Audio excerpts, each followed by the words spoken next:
Bonsoir à toutes et à tous et bienvenue pour un nouvel ASMR manga.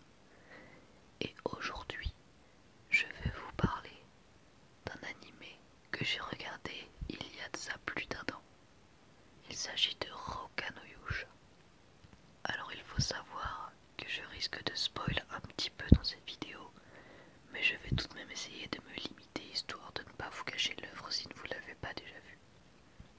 De plus, j'utilise un nouveau micro pour cet ASMR manga. À vous de me dire s'il est mieux que l'ancien ou si c'est pareil ou si c'est moins bien. Voilà. Donc pour commencer, je vais vous lire le synopsis. Quand le Majin se réveille, la déesse du destin choisit 6 guerriers et leur accorde la puissance de sauver le monde. Il est dit que sur le corps de chacun des 6 guerriers, une sorte de fleur y apparaîtra.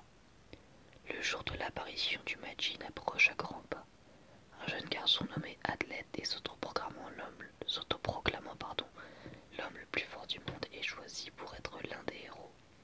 Les personnes choisies doivent se regrouper pour combattre le Majin. Cependant, à l'heure de la rencontre, ce sont 7 personnes se disant être des héros qui apparaissent. Alors, que dire sur Roka no Yusha? Je l'ai vu depuis pas mal de temps mais je me rappelle encore bien. Tout simplement parce que ça m'avait pas mal marqué. Alors il faut savoir qu'au début, je dirais les 4 ou 5 premiers épisodes sont plutôt longs et pas très divertissants. On va dire qu'ils... Voilà, si en fait ils sont divertissants mais voilà, n'apportent pas grand chose et c'est quelque chose dont on peut se passer. Et je vais pas vous cacher que avant ce 5e épisode, j'ai vraiment failli arrêter Roka no Yusha. Je m'étais dit ça va être un animé complètement classique, j'avais un peu la flemme de continuer un animé comme ça. Mais en fait, quelle fut ma surprise lors de l'épisode 5 puisqu'on découvre qu'en fait, l'énigme de base ne sera absolument pas l'énigme, ou plutôt l'intrigue de, de l'animé tout entier. Puisqu'au début, on croit qu'ils vont partir en voyage tous les 6 pour affronter le Majin. Mais en fait, ça n'a rien à voir puisqu'ils se retrouvent être 7. Il y a donc un intrus. Et ils vont devoir découvrir qui est l'intrus parmi les 7 héros. Et je trouve ça très intéressant. Puisque finalement on s'attend à les voir battre le Majin à la fin de la saison. Alors qu'à la fin de la saison, ils n'ont même pas commencé leur voyage. Ce qui est donc assez ironique. En plus, chacun des personnages a une personnalité et un pouvoir bien définis, ce que je trouve vraiment bien, puisque du coup, on n'a pas... Comment dire? Si, en fait, on a des doutes sur tout le monde. Et ça, c'est vraiment très fort, parce qu'avec leur personnalité distincte, on a des doutes sur absolument tout le monde. Et je vous promets que c'est vrai pour ceux qui n'ont pas vu l'œuvre, je sais pas si pour ceux qui l'ont vu, vous avez pareil. Mais à un moment, j'ai carrément douté que Athlète, le héros principal, était l'intrus. Je me suis demandé si c'était pas lui en fait. J'ai carrément douté du héros principal tellement c'est bien fait en fait. Ils nous font douter sur absolument tous les personnages. Et le premier... comment dire le premier personnage qui m'a fait douter n'était en fait pas du tout le personnage qui à la fin était l'intrus. Et excusez-moi si je ne suis pas très clair. Et voilà, j'ai douté sur absolument tous les personnages. Et dans un animé où l'énigme est la clé principale de l'intrigue, c'est quand même vachement bien fait, vachement bien pensé. Et du coup, quelle fut ma surprise lorsque j'ai vu qui était l'intrus, puisque je m'y attendais vraiment pas. Mais voilà. Outre ça, l'univers est extrêmement intéressant puisqu'on a l'impression d'être dans un univers un peu maya, j'ai envie de dire, dans un monde un peu maya, avec de la magie, etc. C'est vraiment intéressant, c'est un univers qui n'est pas énormément exploité, alors surtout dans les animés, enfin, que ce soit les animés, les séries, les films, l'univers maya, c'est pas un univers très exploité. Et ici, bah, utilisé à bon escient, voilà. Et, et c'est vrai que la fin de l'animé, pour ceux qui l'ont vu, bah, laisse clairement présager à une saison 2 en fait. Et, et on a vraiment... En fait j'ai vraiment hâte à une saison 2 mais pour l'instant c'est pas annoncé. Du coup c'est un peu décevant mais on verra bien. Euh, Normalement il doit y en avoir une. Un autre point fort de l'anime selon moi c'est la relation entre Athlète, qui est donc le héros principal, et Flamey.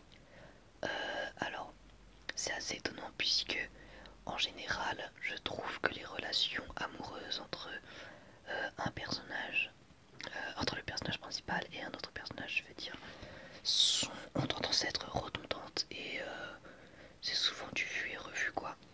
Mais là pour le coup en fait c'est une relation qui n'est pas chiante et qui n'est pas déjà vue. Enfin, ça reste, c'est pas exceptionnel mais ça innove un peu et c'est pas non plus quelque chose qu'on voit tous les jours. Donc c'est vraiment quelque chose que j'avais apprécié, c'est le fait qu'ils aient mis une relation entre Athlète et Flamey mais c'est pas omniprésent et ça cache pas l'œuvre. Et ça vraiment j'aime bien, c'est finalement ça devient un point fort alors que d'habitude ça a plus tendance, bah personnellement, à me gonfler de voir toujours les mêmes scènes etc. Mais de ce qui concerne les relations, mais finalement là ça a été donc c'est un bon point.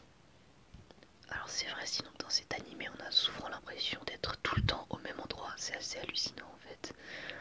On a toujours l'impression dans chaque épisode d'être au même endroit, c'est-à-dire l'espèce de temple là qu'ils ont trouvé auquel ils ne peuvent pas sortir, il me semble que c'est ça. On a l'impression d'être tout le temps là parce qu'il y a des moments où ils sont dans la forêt etc. Mais globalement on a l'impression d'être toujours au même endroit, alors c'est assez déstabilisant en fait quand j'y repense.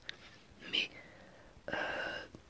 finalement ce qui est assez intéressant c'est de voir que même s'ils restent au même endroit, il se passera toujours quelque chose.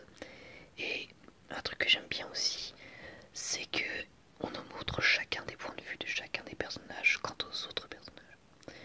Alors du coup ça nous met encore plus le doute sur qui est le coupable, ou plutôt qui est l'intrus.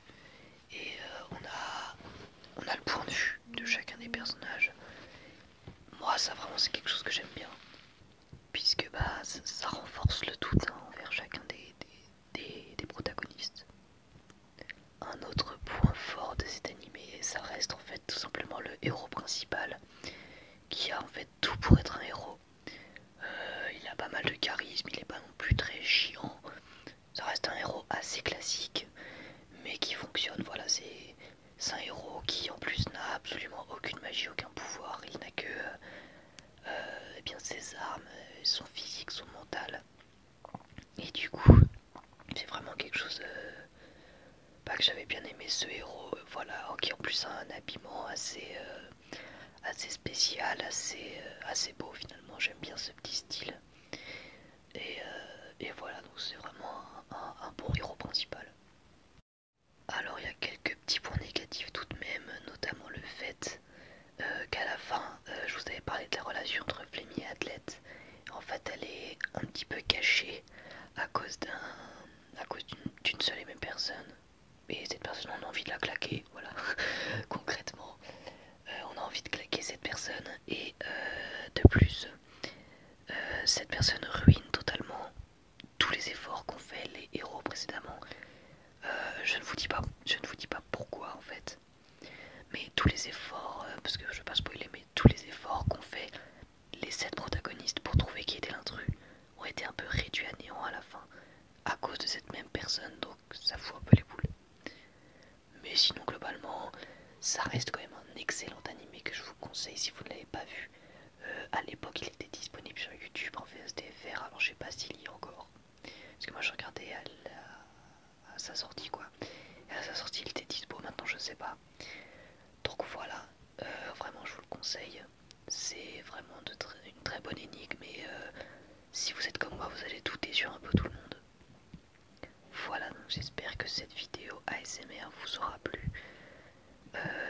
Voilà, donc si vous avez des animés ou des mangas dont vous voulez que je parle, n'hésitez pas à me le dire, j'ai toujours ma petite liste avec moi. Et bah voilà, c'est vrai que